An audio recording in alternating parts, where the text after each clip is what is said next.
نبی علیہ الصلوۃ والسلام متو فرمائے اے معاذ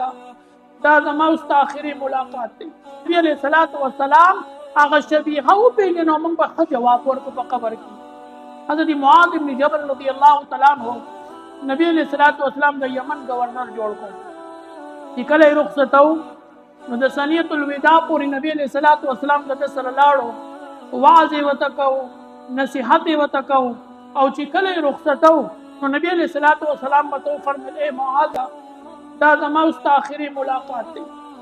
کیدی چې ته بیا راځې او په دې مدینه کې زما روزي زما اوس ملاقات به بیا نه د نبی علیہ الصلوۃ والسلام مخ مبارک مکې ته حضرت معاذ رضی الله تعالی عنہ مخ مدینه یمن طرف ته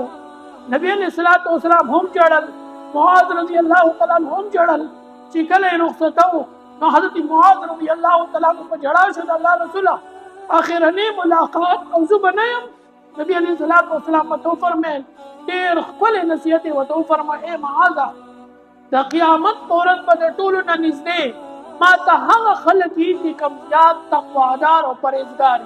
هر ځای کې او په هر ځای کې چې خو چې په دې کې تقوا او پرهیزګاري نو معاذ کته زمانه ډېر لري لاړ شي خیر دی د قیامت پر ما سره یو دی نږدې به ما ته زما عزتمند ته نبی علیہ الصلوۃ والسلام د سنتو اتباع پکار دی.